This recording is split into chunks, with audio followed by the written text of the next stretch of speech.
Where are you right now? Are you sitting on your couch, scrolling through your phone? Or maybe you're stuck in traffic, counting the minutes until you get home. Wherever you are, I want you to imagine this. Jake Thompson was a man who had seen too much and felt too little. A former soldier, he spent years serving his country, only to come back to a life that felt empty.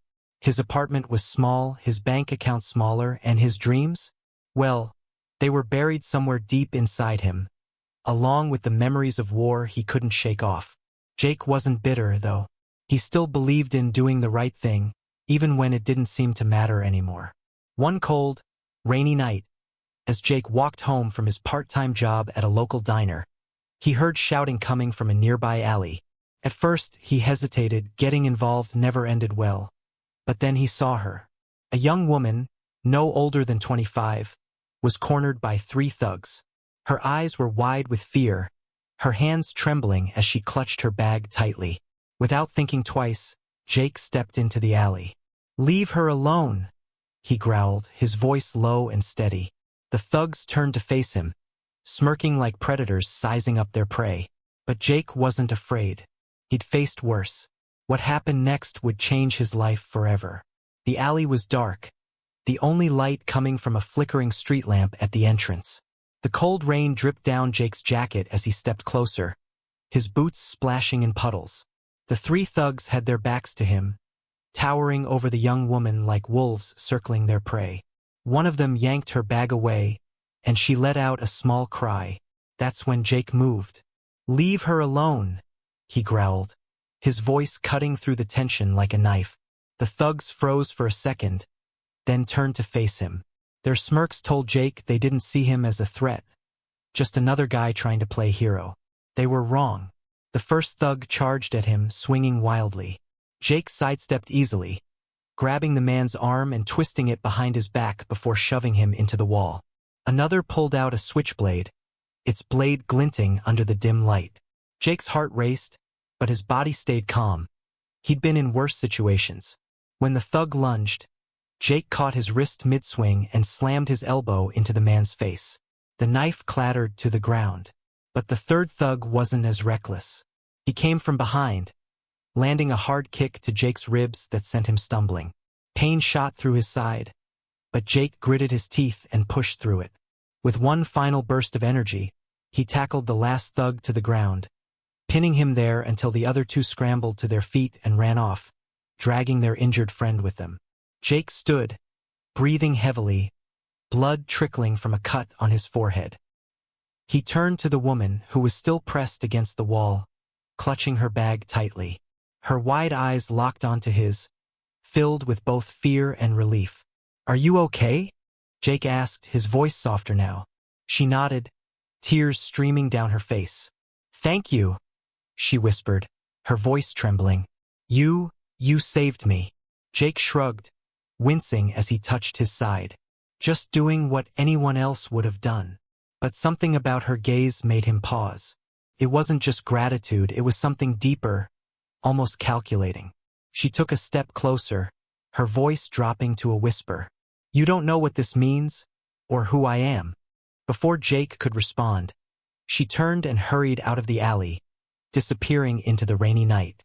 As she left, he thought he heard her murmur something under her breath, something that sounded like, "This isn't over." Jake stood there, rain soaking through his clothes, his mind racing. What had just happened? And why did he feel like this was only the beginning? The next morning, Jake woke up sore and exhausted. His ribs ached from the kick he'd taken, and the cut on his forehead throbbed with every movement. He shuffled to the bathroom, catching a glimpse of himself in the cracked mirror. The man staring back at him looked tired, older than his 32 years. Saving that woman last night had felt good, like he'd done something meaningful for the first time in ages. But now, as he sat alone in his tiny apartment, the weight of his reality came crashing back down. He didn't have health insurance, so seeing a doctor was out of the question. Instead, he cleaned the cut himself, wincing as he dabbed it with rubbing alcohol. As he worked, his mind kept drifting back to the woman. Who was she? Why had those thugs been after her? And what had she meant by, "This isn't over"? For the next few days, Jake tried to push the incident out of his mind. He went back to work at the diner, serving coffee and greasy fries to customers who barely noticed him. But strange things started happening. One afternoon, he found an envelope taped to his apartment door. Inside was cash, enough to cover his rent for the month. There was no note, no explanation. Just the money. At first, Jake thought it might be a mistake. But then more surprises followed. Groceries appeared on his doorstep. His overdue electricity bill was mysteriously paid. Each time, there was no sign of who had done it. Jake couldn't shake the feeling that someone was watching him, helping him without asking for anything in return. One evening, as he sat on his couch nursing a cup of cheap beer, there was a knock at the door. Jake froze. It wasn't late, but visitors were rare. Cautiously, he opened the door to find a delivery guy holding a small package. "Sign here," the guy said, handing over a clipboard. Inside the box was a sleek black phone. No brand name, no instructions, just a single text message already displayed on the screen. "Be ready. We'll meet again soon." Jake's heart pounded. Was this some kind of prank? Or was it her? It had been 3 days since Jake received the mysterious phone, and he hadn't heard a word from whoever sent it. The silence was maddening.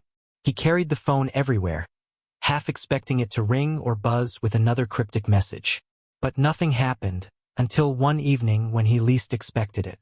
Jake was walking home from work, his breath visible in the chilly night air, when the phone suddenly vibrated in his pocket.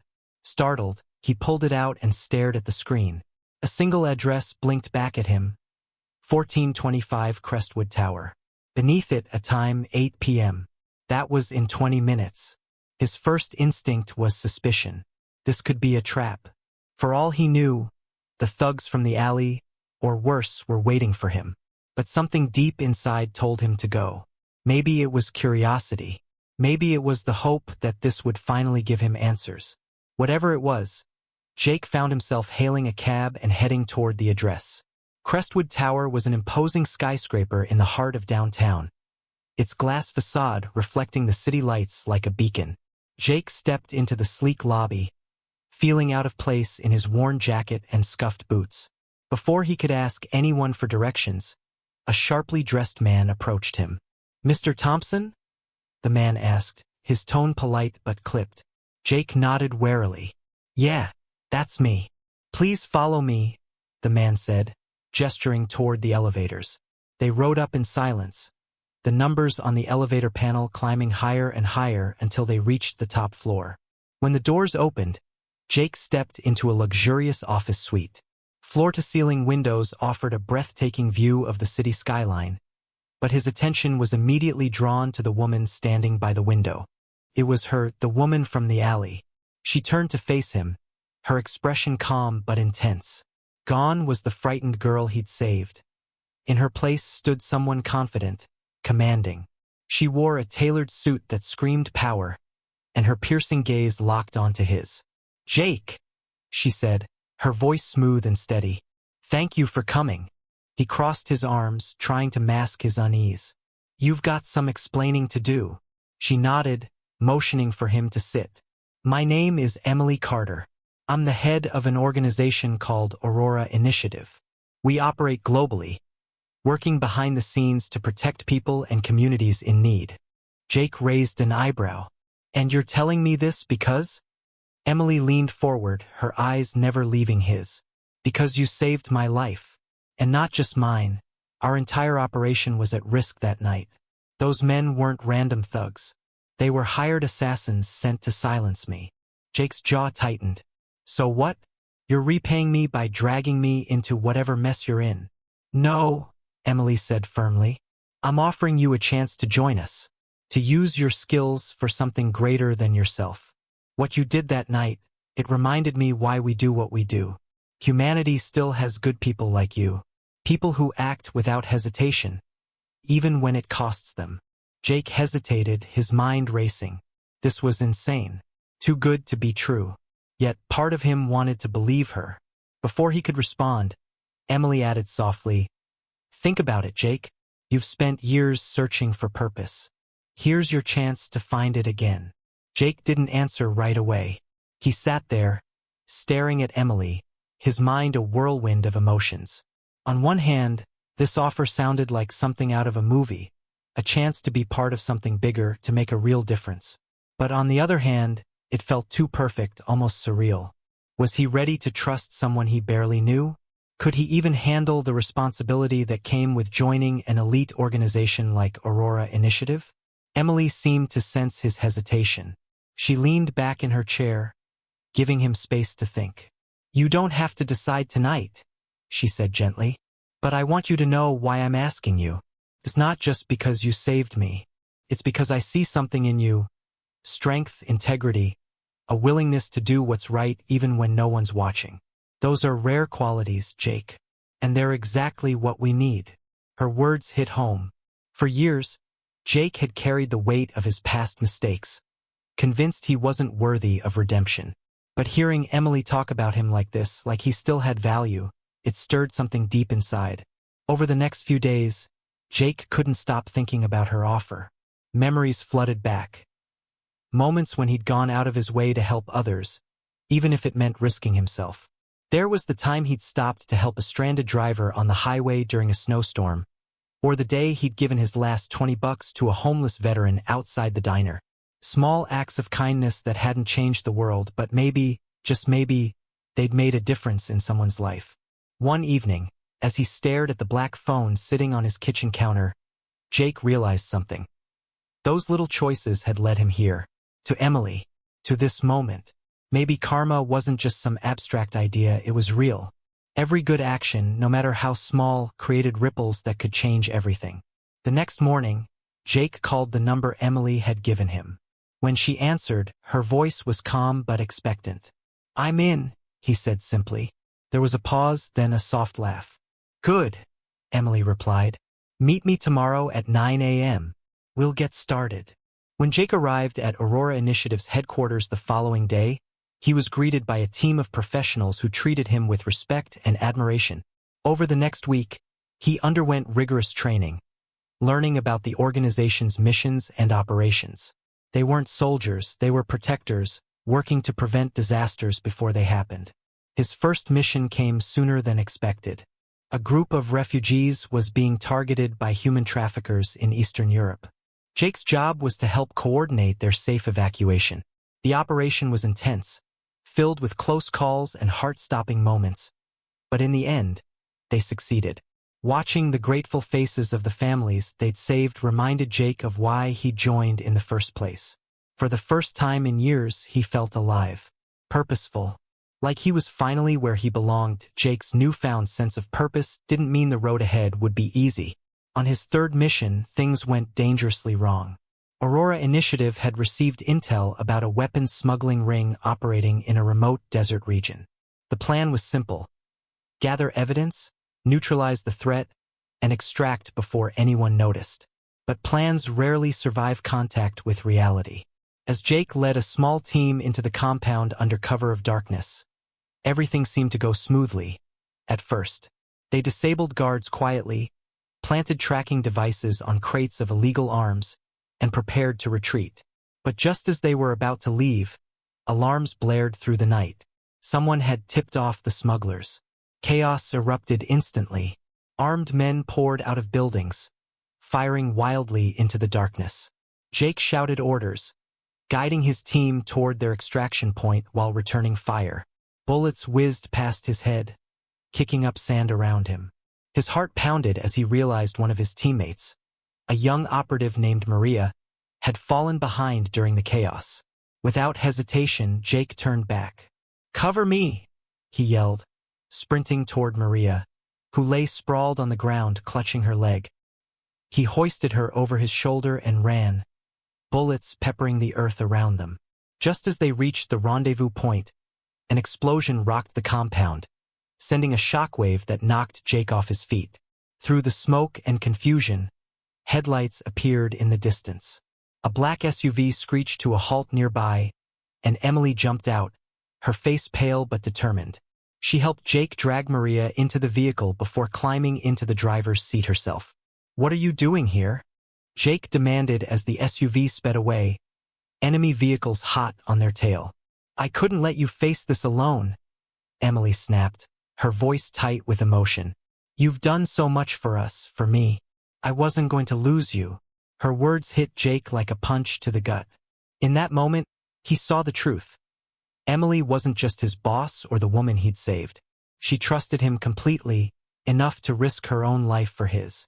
The chase ended when Emily executed a daring maneuver, forcing their pursuers off the road. As they finally escaped into the safety of the night, Jake looked at her, gratitude and awe swelling in his chest. "You didn't have to do that," he said quietly. "Yes, I did," she replied, meeting his gaze. "Because people like you remind me why we fight. You're not just saving lives, you're proving that kindness still matters. That good actions can change the world." In the weeks that followed, Jake settled into his role at Aurora Initiative with a renewed sense of purpose. The mission in the desert had been a turning point, not just for him but for Emily and the entire team. It solidified their bond, proving that trust and sacrifice were the foundation of everything they did. Jake's life transformed in ways he never imagined. He went from living paycheck to having financial stability for the first time in years. But more importantly, he found fulfillment. Every mission reminded him of the impact one person could have, no matter how small their actions seemed. Whether it was rescuing refugees, dismantling criminal networks, or providing aid to communities in crisis, Jake knew he was making a difference. One evening, after a particularly successful operation, Jake stood on the rooftop of Aurora Initiative's headquarters, staring out at the city skyline. Emily joined him, handing him a cup of coffee. "You've come a long way," she said, her tone warm. Jake smiled faintly. "Yeah, I guess I have. Funny how one decision can change everything." Emily nodded. "Karma works in mysterious ways. You saved me that night without expecting anything in return. And look where it led you." Jake thought about that for a moment. Life wasn't perfect, he still carried scars, both physical and emotional, but he finally felt like he belonged. Like he was exactly where he was meant to be. As the sun dipped below the horizon, painting the sky in shades of orange and purple, Jake turned to Emily. "Do you think we'll ever stop fighting? Ever fix all the broken pieces?" She shook her head. "Probably not. But that's not the point. The point is we try. We keep showing up, even when it's hard. Because every act of kindness, every life we save, it matters." Jake looked back at the city, feeling a quiet peace settle over him. For the first time in years, he believed in second chances, not just for himself, but for everyone. And as he stood there, he couldn't help but wonder, what would happen if more people chose to do the right thing?